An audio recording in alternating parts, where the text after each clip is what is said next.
So this module is about storytelling. Animation kind of is storytelling. You can't really have an action without a reason for that action, and that reason is the story. So before every creative choice you make, you want to be asking, what's going to be the best thing for my story? What's going to engage my audience and keep them interested right till the end? Often stories that draw on real experiences do this. Honest storytelling has heart, and audiences can relate to this. A nice way to think about this is to think of the story as the anatomy. So let's explore the anatomy of a story. The heart of a story is the main character, the hero. The big word for this is protagonist, which comes from a Greek word proto, which means the most important thing. This character, the hero, is the one your audience must care about the most. So give them reasons to care. Maybe your character does something really kind or selfless at the beginning of your story. Or maybe they've been subject to some kind of injustice because they have some sort of a flaw. A good example of this is the protagonist in Kumba. He's a little zebra who's missing half his stripes. He gets mocked by the other zebras, and the story is about him earning his stripes. Next up is the skeleton. This is the place where the story happens, the world of the story. It could be the jungle or the ocean or the desert. Often the world of a story has its own set of rules, like animals can walk and talk, or time travel is possible. You need to think about those things and make some decisions about how your world is going to work.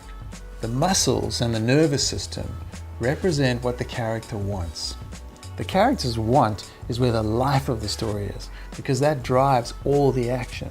Often the very simplest wants work best. To find something. Maybe it's a family member, or a friend, or treasure, or even honor that's been lost. Or to fix something that's gone wrong, or a mistake that needs to be fixed. Another good example is to do something or to achieve something. The character wants to win an award or a medal. These are the things that drive our character and drive the action of our story. That's why I've made them the muscles and the nervous system, because that's where the life in the body is. And then finally we have the flesh, which is what covers all of this up. And the flesh represents obstacles or the challenges that the character must face. This could take the form of another character, which would be the villain in the story, who's opposing the hero. Or the challenges could be in the environment, like a river to cross or a mountain to climb. Sometimes the obstacle is within the character, something that they have to figure out inside themselves. And sometimes it's all three of those things. But without obstacles, our character doesn't really have anything to do. They can have a want, but they need problems to overcome before we have a story. Let's talk a bit about story structure. Often the best stories are really simple, and they divide into three parts. There's the beginning, the middle, and the end. The beginning is often called the setup. This is where we meet the character and we find out what it is that they want. In the middle, we explore the obstacles. What's preventing them from getting what they want? They usually go through something here where they learn something and change.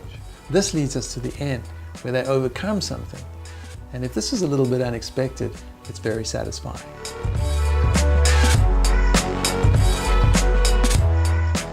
I really enjoy storytelling, and I love seeing how audiences respond to the stories that I've told. Part of this course, you're going to tell your own story. So begin thinking about a simple idea that can work in around 2 minutes. And I'd advise you go for something funny, because it's difficult to do something very dramatic in such a short time. Watch this animated short and do the story quiz to test your story skills. Good luck.